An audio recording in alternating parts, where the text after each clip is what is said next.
Iran has now crossed a new digital red line, deploying military-grade jammers to shut down satellite internet, cutting off Starlink, and choking what protesters once believed was their final escape from silence. Iran's internet blackout enters dangerous new territory as satellite signals fall, dissent is crushed, and a global power struggle moves into orbit. Iran's sweeping digital blackout has escalated dramatically, with reports confirming the use of military jamming technology to disrupt access to Elon Musk's Starlink satellite network. This development is being described by digital rights monitors as a game changer, removing what activists viewed as their last reliable Plan B connection when domestic internet services are shut down. According to Iran Wire, despite claims that tens of thousands of Starlink terminals are operating inside Iran, the blackout has now extended into satellite connectivity itself. Initial disruptions reportedly affected around 30% of Starlink's uplink and downlink traffic, before surging beyond 80% within just a few hours.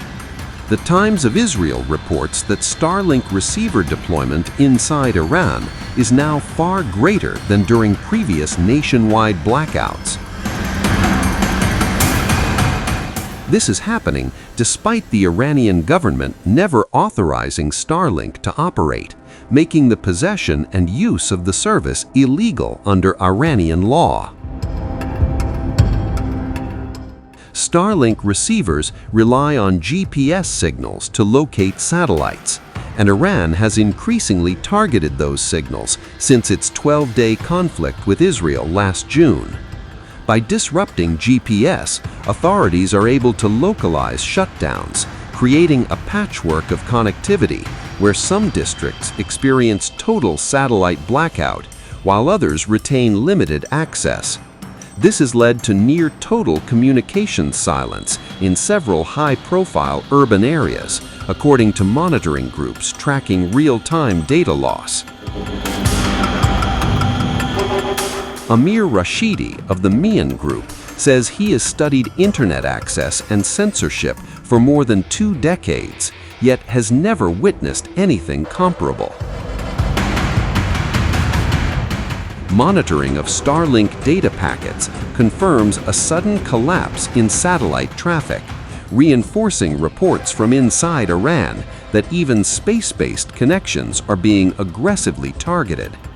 Experts warn this represents a fundamental shift in how authoritarian states suppress dissent, extending censorship beyond borders and into orbit. Simon Migliano, who has compiled a comprehensive report on global internet shutdowns, describes Iran's current blackout as a blunt instrument designed to crush resistance. He says the regime's desperation is evident, noting that this so-called kill switch comes at a staggering economic cost.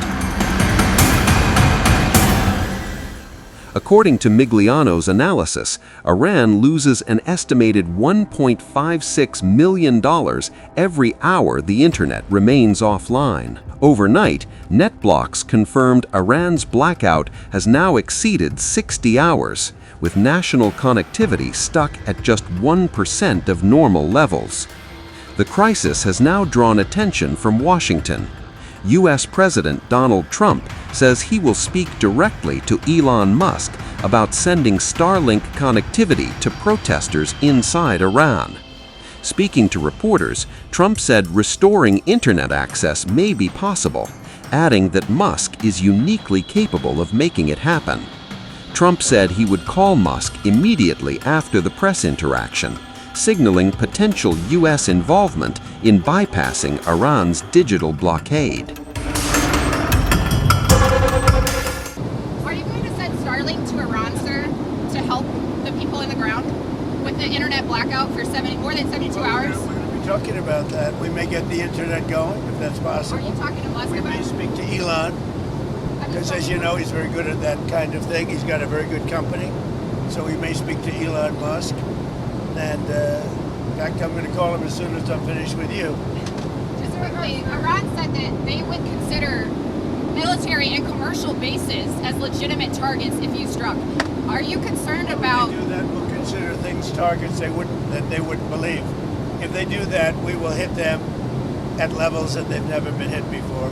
They won't even believe it. Do you think I have options that are so strong. So I mean, if they did that, it'll be met with a very, very powerful force. Do you think Iran takes your threats seriously? I think so. Don't you think so, CNN? Don't you think so? Wouldn't you say that they probably do at this point? After going through it for years with me, Right. being hit, Soleimani, al-Baghdadi, the Iran nuclear threat wiped out. Don't you think, and then you just had Venezuela, don't you think, she says, CNN, do you think they take your threat seriously? Wouldn't you say they do after all of the things we've done? What a stupid question. Well, no, they're starting to, it looks like, and there seem to be some people killed that aren't supposed to be killed. These are violent, if you call them leaders, I don't know if they're leaders or just they rule through violence.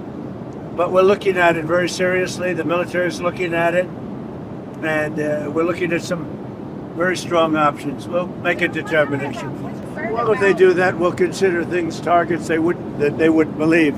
If they do that, we will hit them at levels that they've never been hit before. They won't even believe it. I have options that are so strong. So I mean, if they did that, it'll be met with a very, very powerful force. Meanwhile, Iran's reformist president, Masoud Pezeshkian, adopted a hardening tone in a Sunday interview amid nationwide protests challenging Iran's theocracy. The Iran president said, "We should resolve people's concerns, but the higher duty is not to allow a group of rioters to come and destroy the entire society." We ask our dear people, as we have before, to gather in their neighborhoods and not allow these individuals to create chaos. The people must remain present on the ground. If people have concerns, it is our duty to address those concerns. But the higher duty is not to allow a group of rioters to come and destroy the entire society. I acknowledge the concerns of our dear people, perhaps 80 or 90% of them, and I firmly assure them that we are making every effort to resolve these concerns. We will emerge from this crisis just as we are currently addressing various imbalances and doing so rapidly, despite all the sanctions being imposed. And those individuals who come and deliberately create fatalities, who kill innocent people on the ground and set things on fire, this is something that cannot be accepted. We ask our dear young people who have reached their own conclusions, rightly or wrongly, not to be deceived by these agitators and terrorists. This country belongs to us. They do not want the dignity and pride of this land. During the 12-day war, Israel and the United States tried to bring us to our knees, but they failed because the people did not allow it. These are not protesters, they are violent agitators.